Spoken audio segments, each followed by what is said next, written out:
Welcome, everybody, to the Real Estate Daily with the House Heroes. My name is Troy, and every day, Monday through Friday, we go over the latest news in housing, real estate, and mortgage. Today is Wednesday, March 16th, big day in the real estate industry. We saw the Federal Reserve, or more importantly, Jerome Powell, come up and give his first interest rate hike in more than 3 years, which was a 0.25% or 25 bips. He sees 6 more ahead. So the meeting afterwards was actually more important than the announcement of the quarter interest rate hike.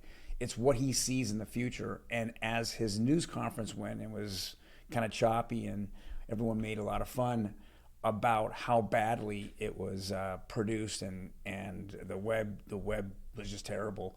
But through it all, we figured out, he said 6 to 7 times they're going to meet, and they're planning on raising rates every single time. So at that point, that's very interesting. As we later get into where the rates were at yesterday, close of yesterday, and where they're at today, we're going to see that this has a fairly huge effect upon the market. Next bit of news here is home builders sales expectations drop dramatically as mortgage rates soar. So one of the collateral damages, actually a lot of collateral damages that are out there. One is the home builders. They're seeing that interest rates are going to slow the industry down. Now, I've been a big advocate of them making, entry-level homes affordable homes, not so much profitable homes. If the government would have subsidized, affordable entry-level homes, I think that we would have eased some of the issues that we had with the home builders and the homes, the amount of homes that are needed to get everybody, their houses, in 2022, 2023. But unfortunately, they're all about profit. So they've been raising over and over their home prices, and now the second that any little thing happens, including, labor costs and material costs, and now interest rates, we're just seeing them just stumble, and they're stumbling really hard. They're not wanting to do any more starts.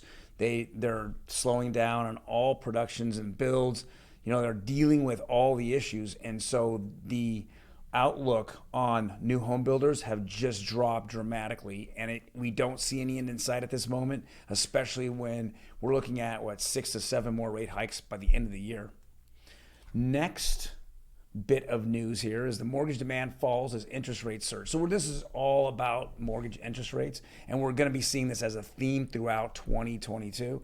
I think the Fed kind of swung and missed badly 12 months ago when they felt there was going to be maybe one rate hike in 2022, and they did not pivot in the fourth quarter of last year when they should have began rate hikes. Instead, they wanted to keep with what we said, in 2020 and 2021, that we were not going to raise rates this year. I think they kind of swung and missed. They should have began raising rates in December. We would have been through January, February, maybe March, had 4 or 5 rate hikes at this point, and we would be having, I think, a better understanding at this moment in the end of the first quarter of where rates would be going into 2022. At this point, we have no idea. We're just seeing future rate hikes going up and up. Inflation is just widely out of control, and we're just in this whole wait and see kind of thing. I know that we're going to get a big stall here in the real estate industry. We're seeing, home values continue to rise, and we're seeing demand still there, but demand is waning because they just cannot afford it with the interest rates going up. So we're going to see, I feel, stagflation, which means that, in this environment, buyers are going to say, hey, with all the inflation, with all the household costs going up, with gas going up, with food going up, I have to be a little more conservative versus just going all out like they did in 2019, 2021, 2020. They went all out to get their house. Today, they're just a lot more cautious. And with that being said, sellers are going to be unrealistic. They're going to hit that unrealistic moment where they want to get the most for their money. They're going to look at the comps and say, hey, these comps came in at X, and I want Y, and there's a Z there too. So I want to keep going up that ladder, but we're going to see this whole, this everything kind of hit a stall, a stalemate between buyers and sellers. I expect that to happen fairly soon. I know I did the numbers for last week, and we did see a small drop in the amount of actives that hit the market in Southern California here. But we did see record highs in values of homes. For the first time ever, San Bernardino hit $500,000 as the median home price.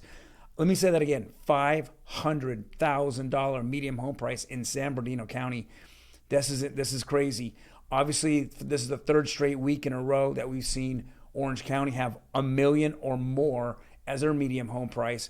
And we saw an all-time high in LA County at $883,000. Now, we're seeing, people getting into homes. We're just seeing a lot less people getting in homes, which are pushing home values up. So we know mortgage demand, as the CNBC article says, is demand falls. I think another big issue here is that refis, and they're just off the table. Not many people have a 4.5 interest rate going into this, or even higher than 4.5. And now cash out refis are going to get stung hard here.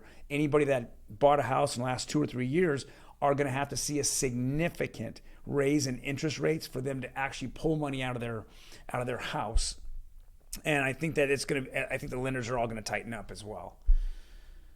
And the last article here is our typical or interest rates that we go over with Optum Blue, which is a Black Knight company. These are nationwide interest rates, the average. So the 30-year conforming, which is conventional, again, bumped up a little bit to 4.45. We're seeing 30-year jumbo just roll past over 4%. And actually it jumped 15 bips yesterday, which was ridiculously high. It's at 4.14. And then we're seeing FHA just staying at that 4.40, steady as she goes, for the last few days. But we'll see how the market reacts today with the Fed news. And there's always two different reactions: the initial reaction and then the 3 to 5 hour / next day reaction as people inhale the information that's being brought in. That was actually discussed by Jerome Powell in his news conference. So, well, thank you guys. If you like the comment, please hit the like button. If you want to know when we drop these, hit the subscribe button, and you can subscribe to our channel as well as the notification button that notifies you every time we drop a new video. Otherwise, we will see you tomorrow, Thursday. We're going to see how the market reacts. We're really excited about how the market reacts. Hopefully, we'll see a little bit of floating down on the interest rates, but you just never know how the reaction of the market is on these big days. Otherwise, guys, you take care, and we'll talk to you tomorrow.